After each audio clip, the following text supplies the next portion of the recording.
लेखक मुंशी प्रेमचंद। हल्कू ने आकर स्त्री से कहा, सहना आया है, लाओ, जो रुपए रखे हैं उसे दे दूं, किसी तरह गला तो छूटे। मुन्नी झाड़ू लगा रही थी, पीछे फिरकर बोली, 3 ही तो रुपए हैं, दे दोगे तो कम्मल कहाँ से आवेगा? माघ पूस की रात हार में कैसे कटेगी? उससे कह दो फसल पर दे देंगे, अभी नहीं। हल्कू एक क्षण अनिश्चित दशा में खड़ा रहा। पूस सिर पर आ गया, कम्मल के बिना हार में रात को वह किसी तरह नहीं जा सकता, मगर सहना मानेगा नहीं, गुड़कियां जमावेगा, गालियां देगा, बला से जाड़ों में मरेंगे, बला तो सिर से टल जाएगी। ये सोचता हुआ वह अपना भारी भरकम डील लिए हुए, जो उसके नाम को झूठ सिद्ध करता था, स्त्री के समीप आ गया और खुशामद करके बोला, ला दे, गला तो छूटे, कम्मल के लिए कोई दूसरा उपाय सोचूंगा। मुन्नी उसके पास से दूर हट गई और आंखें तरेरती हुई बोली, कर चुके दूसरा उपाय? जरा सुनूं तो कौन सा उपाय करोगे?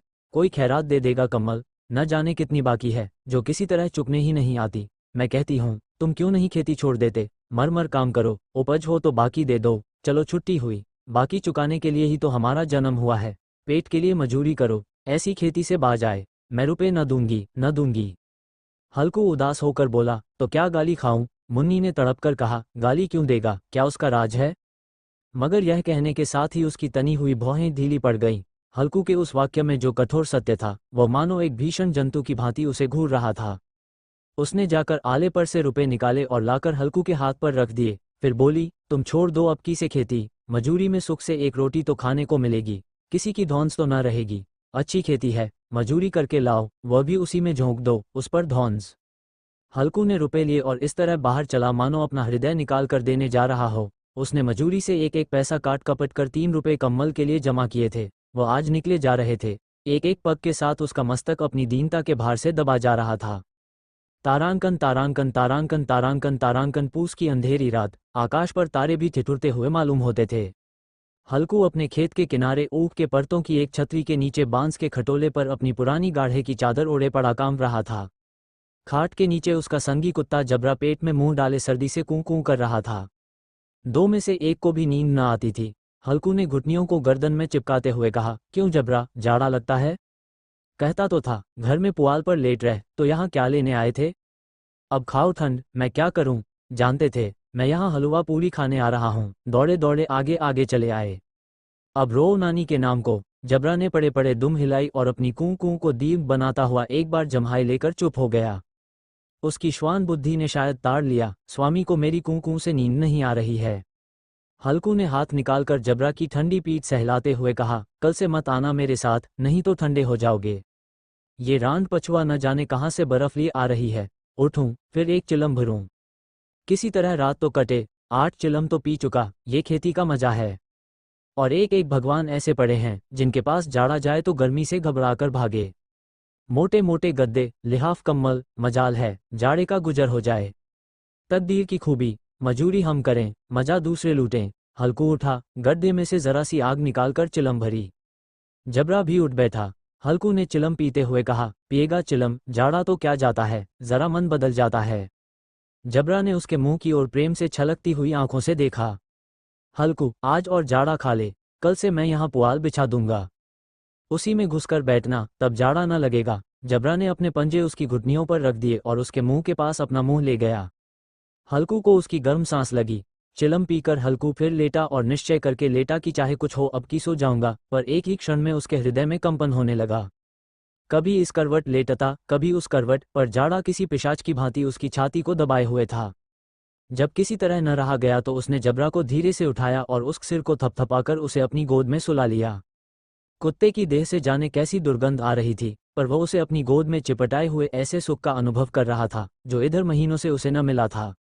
जबरा शायद ये समझ रहा था कि स्वर्ग यही है, और हल्कू की पवित्र आत्मा में तो उस कुत्ते के प्रति घृणा की गंध तक न थी। अपने किसी अभिन्न मित्र या भाई को भी वो इतनी ही तत्परता से गले लगाता।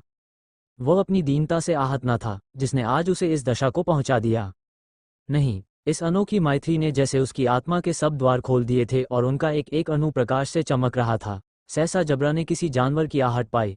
इस विशेष आत्मीयता ने उसमें एक नई स्फूर्ति पैदा कर दी थी जो हवा के ठंडे झोंकों को तुच्छ समझती थी। वह झपट कर उठा और छपरी से बाहर आकर भूंकने लगा। हल्कू ने उसे कई बार चुमकार कर बुलाया, पर वह उसके पास न आया। हार में चारों तरफ दौड़ दौड़ कर भूंकता रहा। एक क्षण के लिए आ भी जाता तो तुरंत ही फिर दौड़ता। कर्तव्य उसके हृदय में अरमान की भांति ही उछल रहा था। तारांकन तारांकन तारांकन तारांकन तारांकन 1 घंटा और गुजर गया। रात ने शीत को हवा से धधकाना शुरू किया।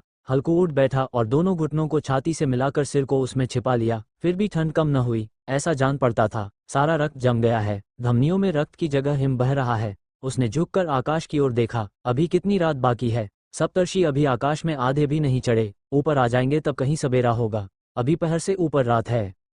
हल्कू के खेत से कोई एक गोली के टप्पे पर आमों का एक बाग था। पतझड़ शुरू हो गई थी। बाग में पत्तियों को ढेर लगा हुआ था।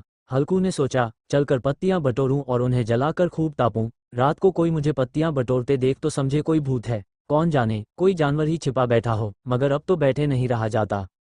उसने पास के अरहर के खेत में जाकर कई पौधे उखाड़ लिए और उनका एक झाड़ू बनाकर हाथ में सुलगता हुआ उपला लिए बगीचे की तरफ चला। जबरा ने उसे आते देखा तो पास आया और दुम हिलाने लगा। हल्कू ने कहा, अब तो नहीं रहा जाता जबरू, चलो बगीचे में पत्तियां बटोर कर तापे, टांटे हो जाएंगे तो फिर आकर सोएंगे, अभी तो बहुत रात है। जबरा ने कूं कूं करके सहमति प्रकट की और आगे आगे बगीचे की ओर चला। बगीचे में खूब अंधेरा छाया हुआ था और अंधकार में निर्दय पवन पत्तियों को कुचलता हुआ चला जाता था। वृक्षों से ओस की बूंदें टप टप नीचे टपक रही थीं। एकाएक एक झोंका मेहंदी के फूलों की खुशबू लिए हुए आया। हल्कू ने कहा, कैसी अच्छी महक आई जबरू, तुम्हारी नाक में भी तो सुगंध आ रही है। जबरा को कहीं जमीन पर एक हड्डी पड़ी मिल गई थी, उसे चिंचोड़ रहा था। हल्कू ने आग जमीन पर रख दी और पत्तियां बटोरने लगा। जरा देर में पत्तियों का ढेर लग गया। हाथ ठिठुरे जाते थे, नंगे पांव गले जाते थे और वह पत्तियों का पहाड़ खड़ा कर रहा था। इसी अलाव में वह ठंड को जलाकर भस्म कर देगा। थोड़ी देर में अलाव जल उठा। उसकी लौ ऊपर वाले वृक्ष की पत्तियों को छू छू कर भागने लगी। उस अस्थिर प्रकाश में बगीचे के विशाल वृक्ष ऐसे मालूम होते थे मानो उस अथाह अंधकार को अपने सिरों पर संभाले हुए हों। अंधकार के उस अनंत सागर में यह प्रकाश एक नौक के समान हिलता मचलता हुआ जान पड़ता था। हल्कू अलाव के सामने बैठा आग ताप रहा था। एक क्षण में उसने दोहर उताकर बगल में दबा ली, दोनों पांव फैला दिए मानो ठंड को ललकार रहा हो। तेरे जी में जो आए सो कर। ठंड की असीम शक्ति पर विजय पाकर वह विजय गर्व को हृदय में छिपा न सकता था। उसने जबरा से कहा, क्यों जब्बर, अब ठंड नहीं लग रही है? जब्बर ने कूं कूं करके मानो कहा, अब क्या ठंड लगती ही रहेगी? पहले से यह उपाय न सूझा, नहीं इतनी ठंड क्यों खाते? जब्बर ने पूंछ हिलाई, अच्छा आओ इस अलाव को कूद कर पार करें, देखें कौन निकल जाता है। अगर जल गए बच्चा तो मैं दवा न करूंगा। जब्बर ने उस अग्निराशि की ओर कातर नेत्रों से देखा। मुन्नी से कल न कह देना, नहीं तो लड़ाई करेगी। ये कहता हुआ वो उछला और उस अलाव के ऊपर से साफ निकल गया। पैरों में जरा लपट लगी, पर वह कोई बात न थी। जबरा आग के गिर्द घूमकर उसके पास आ खड़ा हुआ। हल्कू ने कहा, चलो चलो इसकी सही नहीं, ऊपर से कूद कर आओ। वह फिर कूदा और अलाव के इस पार आ गया। तारांकन तारांकन तारांकन तारांकन तारांकन पत्तियां जल चुकी थीं। बगीचे में फिर अंधेरा छा गया था। राख के नीचे कुछ कुछ आग बाकी थी, जो हवा का झोंका आ जाने पर जरा जाग उठती थी, पर एक क्षण में फिर आंखें बंद कर लेती थी। हल्कू ने फिर चादर ओढ़ ली और गर्म राख के पास बैठा हुआ एक गीत गुनगुनाने लगा। उसके बदन में गर्मी आ गई थी, पर ज्यों-ज्यों शीत बढ़ती जाती थी उसे आलस्य दबाए लेता था।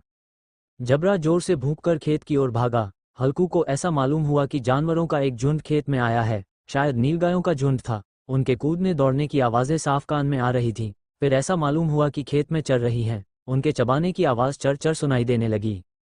उसने दिल में कहा, नहीं, जबरा के होते कोई जानवर खेत में नहीं आ सकता। नोच ही डाले, मुझे भ्रम हो रहा है। कहाँ, अब तो कुछ नहीं सुनाई देता, मुझे भी कैसा धोखा हुआ। उसने जोर से आवाज लगाई, जबरा जबरा। जबरा भूंकता रहा, उसके पास न आया। फिर खेत के चरे जाने की आहट मिली। अब वह अपने को धोखा न दे सका। उसे अपनी जगह से हिलना जहर लग रहा था। कैसा दंदाया हुआ था। इस जाड़े पाले में खेत में जाना, जानवरों के पीछे दौड़ना असह्य जान पड़ा। वो अपनी जगह से न हिला। उसने जोर से आवाज लगाई, लिहो लिहो लिहो। जबरा फिर भूंक उठा। जानवर खेत चर रहे थे। फसल तैयार है। कैसी अच्छी खेती थी, पर ये दुष्ट जानवर उसका सर्वनाश किए डालते हैं। हल्कू पक्का इरादा करके उठा और 2-3 कदम चला, पर एकाएक हवा का ऐसा ठंडा, चुभने वाला, बिच्छू के डंक का सा झोंका लगा कि वह फिर बुझते हुए अलाव के पास आ बैठा और राख को कुरेदकर अपनी ठंडी देह को गरमाने लगा। जबरा अपना गला फाड़ डालता था। नीलगायें खेत का सफाया किए डालती थीं और हल्कू गर्म राख के पास शांत बैठा हुआ था। अकर्मण्यता ने रस्सियों की भांति उसे चारों तरफ से जकड़ रखा था। उसी राख के पास गर्म जमीन पर वह चादर ओढ़कर सो गया। सवेरे जब उसकी नींद खुली तब चारों तरफ धूप फैल गई थी और मुन्नी कह रही थी, क्या आज सोते ही रहोगे? तुम यहाँ आकर रम गए और उधर सारा खेत चौपट हो गया। हल्कू ने उठकर कहा, क्या तू खेत से होकर आ रही है?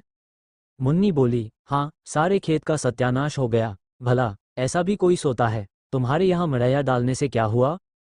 हल्कू ने बहाना किया, मैं मरते मरते बचा, तुझे अपने खेत की पड़ी है। पेट में ऐसा दर्द हुआ कि मैं ही जानता हूँ। दोनों फिर खेत के डांड पर आए। देखा, सारा खेत रौंदा पड़ा हुआ है और जबरा मड़ैया के नीचे चित लेटा है, मानो प्राण ही न हो। दोनों खेत की दशा देख रहे थे। मुन्नी के मुख पर उदासी छाई थी, पर हल्कू प्रसन्न था। मुन्नी ने चिंतित होकर कहा, अब मजूरी करके मालगुजारी भरनी पड़ेगी। हल्कू ने प्रसन्न मुख से कहा, रात को ठंड में यहाँ सोना तो न पड़ेगा। पूस की रात कहानी प्रसिद्ध उपन्यासकार मुंशी प्रेमचंद द्वारा लिखी गई है। ये कहानी साल 1921 में लिखी गई थी। इस कहानी के जरिए प्रेमचंद ने उस समय के किसानों की स्थिति को दिखाया है। कहानी में हल्कू नाम के किसान की कहानी है, जो कड़ी मेहनत के बाद भी अपने लिए पर्याप्त साधन नहीं जुटा पाता। इस कहानी के जरिए प्रेमचंद ने बताया है कि किस तरह किसान कठिन परिश्रम के बावजूद भी हमेशा अभावों से घिरा रहता है और कर्ज से मुक्त नहीं हो पाता।